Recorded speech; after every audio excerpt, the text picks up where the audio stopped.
Hello，大家好，我係 Coach。今集嘅題目係 Duolingo 係唔係教其他英文試容易啲呢？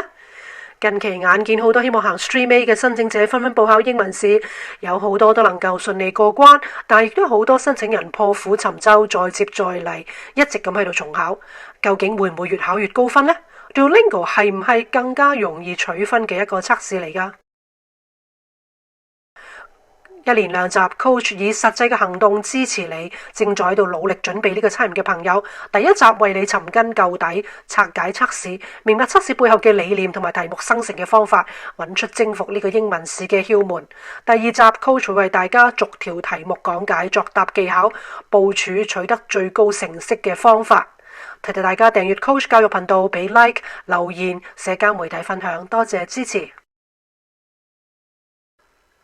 Duolingo 英文測試同其他 standardized test 喺風格上面好唔同㗎，原因係佢起初咧係一個學習多國語言嘅手機應用程式嚟㗎。原本嘅概念係嚟自美國 Carnegie Mellon University 一位原籍危地馬拉嘅 computer science 教授同埋佢一個嘅研究生，佢哋希望研究一個好平嘅學習語言嘅方法，俾冇經濟能力嘅人士可以用甚至免費嘅方法嚟到學習語言㗎。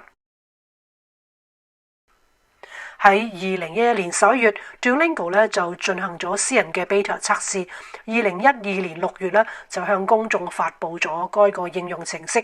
直至到2020年5月 Duolingo 嘅價值咧已經係為市值係15億美元㗎啦。咁而 Duolingo 喺 COVID-19 大流行期間咧個用戶係激增嘅。Duolingo 呢個手機 app 咧，所以成功咧，其中嘅因素咧，就係因為 gamification 遊戲化嘅設計，即係將學習變為一個任務或者競爭，以吸引玩家咧使用一啲積分啊、成就獎章啊、等級獎勵啊等等。咁啊，經過遊戲化嚟提高興趣，以達至教育同埋培訓嘅目的㗎。Duolingo app 咧成功咁樣令使用者咧係養成習慣。刺激佢哋嘅 dopamine， 加入社交一個嘅方法，即係同朋友互動競爭啦，促進樂趣啦。咁亦都因為利用手機嘅程式學習咧，使用者感覺良好，能夠喺自學嘅經歷中培養出一啲內在嘅學習動力，而得到一啲滿足感嘅。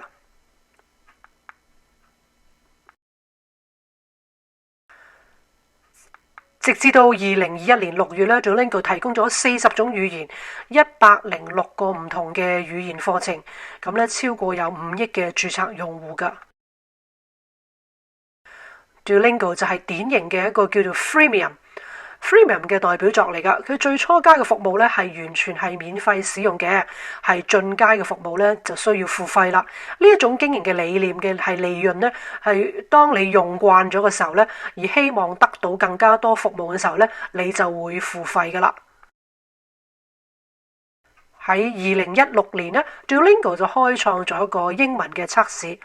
咁而喺2020年適逢 pandemic， 國際性嘅英文基準試咧都冇辦法去 in person 咁去進行，淨係剩翻 Duolingo 可以做呢個網上嘅測試，因此佢就大量躍升咗20倍嘅用戶，而且好多國家嘅大學咧都需要繼續進行收取國際學生嘅程序啊嘛，所以 Duolingo English Test 咧就成為唯一嘅救命草啦。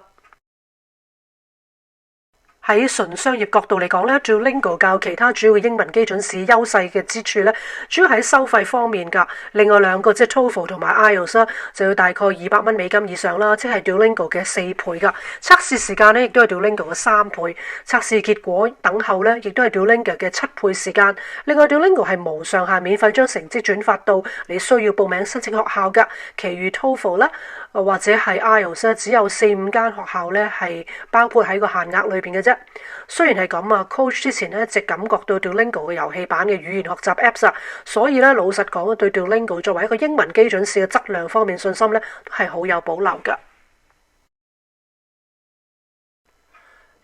有見及此咧，Coach 咧希望研究一下 Duolingo 英文測試究竟係用咩準則㗎。我亦都有興趣鑑別下咧佢嘅題目生成同埋計分嘅方法係點喎。咁咧其實佢係根據歐洲嘅語言共同參考框架一個 SERF 係描述英文語言能力嘅國際標準嚟㗎。咁 IELTS 同埋 TOEFL 咧都係用佢㗎。咁分咗6個嘅級別咧嚟到描述語言嘅能力，從初學者 A1 到掌握語言嘅人咧係 C2。咁利用人工智能嘅機器學習同埋自然語言嘅處理技術，就統計啊咁樣嘅模型，糅合到數以萬計嘅英語詞彙同埋語句表達同埋運用嘅數據。咁呢個係有數以萬計條試題嘅庫嚟㗎。所以根據 Duolingo 官方嘅介紹咧，參加者需要超過參與1000次以上嘅測試，先至會遇到重複嘅題目。亦都係話參加者需要41年嘅時間咧，先會見到相同嘅題目嘅。喺 Duolingo 嘅官方網站，亦都有一系列嘅研究文章可以參考。有興趣嘅朋友咧，不妨花啲時間睇一睇。由於 Coach 嘅性格係尋根究底啦，加上我嘅 dissertation topic 咧係研究語言發展㗎，所以都好有興趣將呢啲文章睇過一次。咁佢哋比較容易簡約版嘅研究文章嚟㗎，涵括咗 Duolingo 英文測試各方面嘅議題。咁喺 language research 方面有啲根基，有好奇嘅朋友咧，都不妨參考一下。由於整個測試都喺網上進行，所以值得留意嘅咧就係參加者必須清晰咁顯示你嘅面孔啊，因為佢要進行一系列嘅身份辨別同埋確認答題者嘅真確性。咁裏邊包括咗人臉嘅辨識啦 （face recognition）、語音辨別 （voice recognition）、眼球追蹤 （eye tracking）、對住你嘅口唇 lip syncing， 同埋你按嗰個 keyboard 嘅 keystroke， 同埋用 mouse 嘅 biometrics。喺英文程度方面嘅評估咧，亦都涵括咗文法、詞彙、語調、聲韻、速度、內容應用嘅準確性、相關性、多樣性同埋深入嘅程度㗎。Duolingo 英文測試嘅程序係咁樣㗎。喺開始嘅時候咧，嗰5分鐘係進行設置，包括咗話俾你聽需要嘅儀器達到要求啦，同埋講解測試嘅規則。接住落嚟咧就係測試嘅主要部分啦，係45分鐘長嘅 Adaptive Test 智能自動調節嘅測試，係按住測試人嘅英文程度，全程一直不斷咁樣自動調節試題嘅難度同埋長度。咁跟住咧就係計分嘅程序，之後咧就會有真人作一個複核同埋裁判，喺2天之內咧就頒發嘅成績同埋證書㗎。最後嘅步驟就係申請人可以將成績發放到申請嘅學校。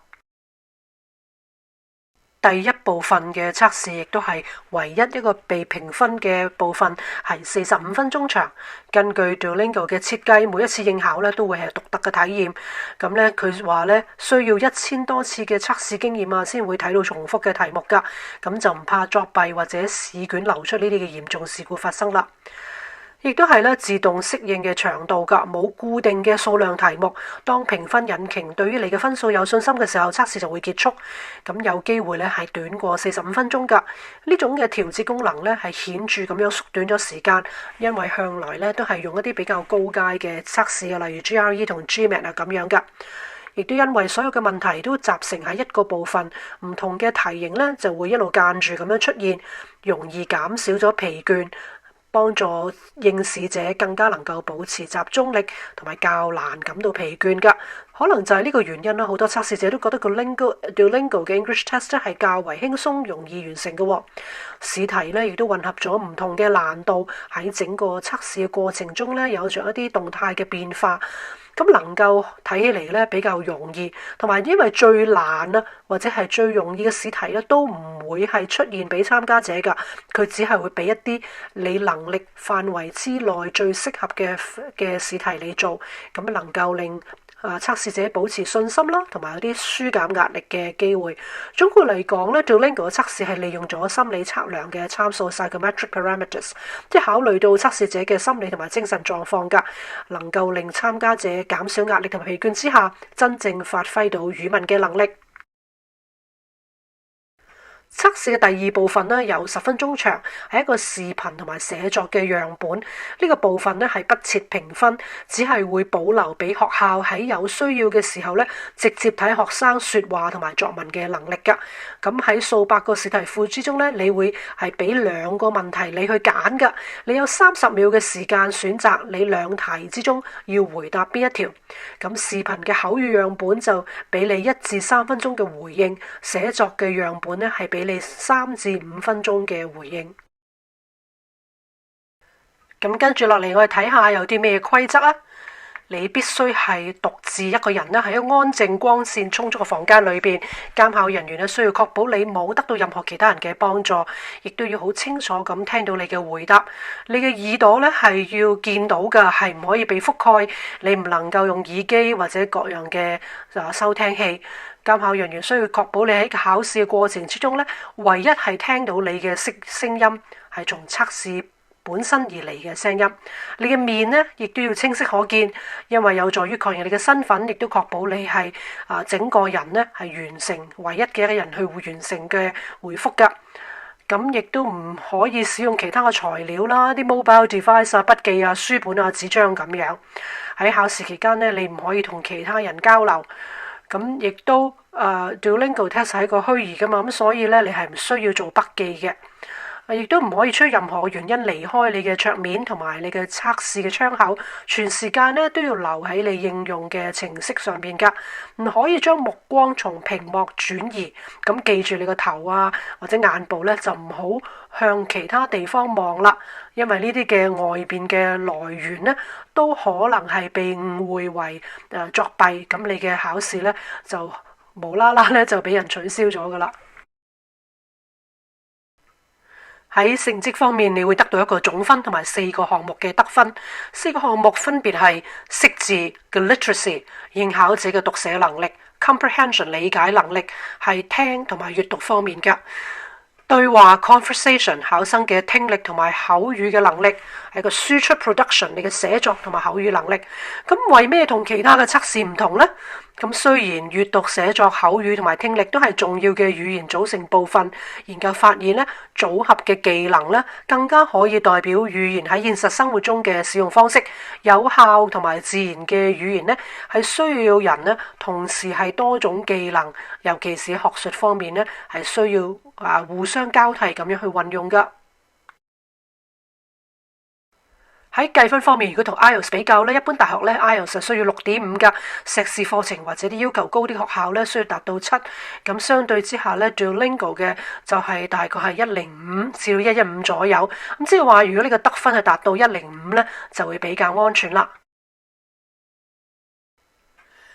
咁究竟重考 Duolingo 又有咩規則呢？你可以喺第一次確認咗考試嘅日期之內，30日之內進行第二次考試。如果係已經考完第二次之後，你就需要喺30日嘅期限以外進行額外測試啦。如果你完成咗一項測試，但係冇經過認證嘅呢，即係話你嘅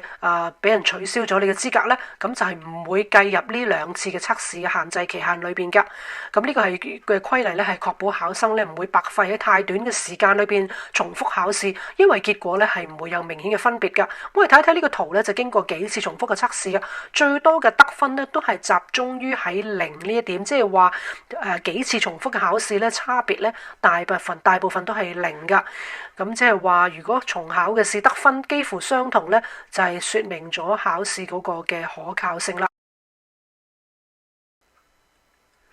喺安全嘅約章方面咧，人工智能同埋數據取證呢個就係喺題目設計方面啊，例如咧可以辨別到真假，咁個詞彙咧就係用智能去合成一啲假字啊，所以考生咧冇辦法憑經驗或者常規去估計或者推算出啲詞彙嘅真偽㗎，除非佢係真正認識該個詞彙啦。喺身份驗證方面，係利用電腦視覺、人工智能同埋訓練有素嘅監考人員去結合驗證考生嘅身份㗎。亦都有一個瀏覽器嘅鎖定，如果考生喺考試期間嘗試去用外邊嘅程序或者一啲 plug-in 咧，考試咧就會自動被取消㗎啦。關於視頻同埋寫作嘅樣本咧，就係等接受嘅學校機構咧可以查看每一個應試者嘅繪畫同埋個寫作嘅樣本㗎。咁最後咧亦都係綜合嘅監考試卷咧，會被受過訓練嘅監考員重複嘅去驗證測試結果嘅。喺測試方面嘅要求，你需要準備護照、駕駛執照或者政府嘅身份證，喺一個安靜、光線充足嘅房間啦，有60分鐘嘅自由時間可以進行測試，同埋一個唯有穩定性嘅連接嘅互聯網。需要有電腦啦，咁裏邊咧係需要有 Google 噶，或者 Opera，Firefox、Safari 咧就係唔用得噶。你嘅電腦咧係必須有一個前置嘅鏡頭攝像啦，有咪啦，同埋有個 speaker 嘅揚聲器，因為係唔可以用耳機嘅。最佳嘅練習方法就係官網提供嘅2個免費方法，呢個就係免費測試嘅連結啦。有15分鐘嘅測試咧，你可以無限次咁樣去嘗試去熟習題型。測試完之後咧，佢俾一個信息嘅估計你，咁係俾一個 range你，大概你會係85至105分啦，或者你係125至140分。呢個唔係太準確㗎，因為咧只係一個15分鐘嘅測試啊嘛。但係好處就係你可以免費嘅無限量咁樣去嘗試去做㗎。咁你亦都可以接受一個60分鐘嘅模擬測試，咁需要提供一啲背景嘅資料，因為啲測試結果咧都係作為收集研究數據用途嘅。咁呢個係有一個需要下載嘅檔案嚟㗎。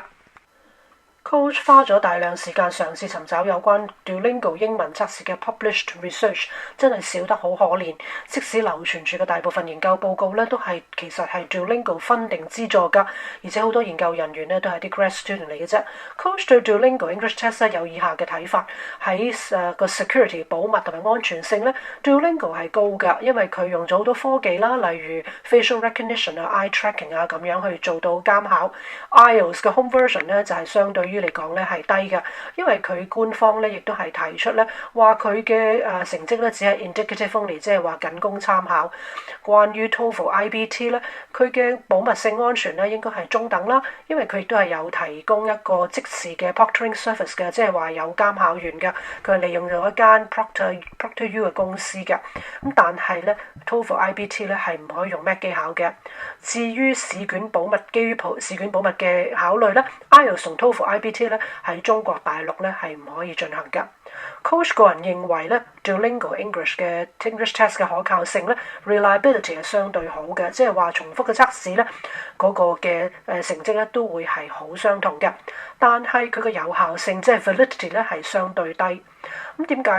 Coach 對 Duolingo 英文測試嘅有效性有保留呢？因為語言咧係用喺學術上面嘅應用咧係需要好複雜嘅考慮同埋情景嘅使用㗎。喺呢一方面 IELTS 嘅測試咧係提供咗好詳盡嘅寫作同埋語言嘅測試語境方面嘅要求，而相對之下 Duolingo 咧就十分膚淺同埋輕率，明顯咁樣注重單字同埋啲好低層次嘅應用情況，基本上未能達到大學語言思考同埋表達運用嘅基本要求。Coach 個人認為作為一個重要嘅學術水平測試係完全不登大雅之堂㗎。Duolingo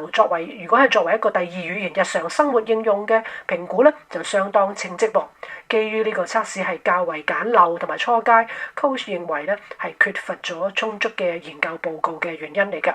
Coach 如果咧係要代表學校選擇嘅話咧，就睇學校嘅要求係乜嘢啦。情況第一就係一啲 selective school 啦，一啲佢絕大部分嘅大學課程咧，其實都需要有精密嘅語言能力㗎，因為語言同思考係唔可以分割㗎。咁嘅話咧 ，Coach 會選用 IELTS 係會 reject Duolingo 㗎。情況第二咧，如果我係一間有教無類，希望盡量錄取唔同水平嘅學生嘅學校咧，咁我就會用 Duolingo，因為接觸面係闊啦，又方便實際，能夠無障礙咁樣測試到英文嘅基本水平。最後提提大家，今集係第一集嘅啫，第二集呢 Coach 會為大家逐條題目咁樣講解作答嘅技巧，部署取得最高分成績嘅方法㗎。希望今集嘅內容能夠令大家更加明白 Duolingo 英文測試。如果有其他需要協助嘅地方，可以電郵聯絡 Coach 幫助㗎。提提大家訂閱 Coach 教育頻道，俾 like、留言、社交媒體分享，多謝支持。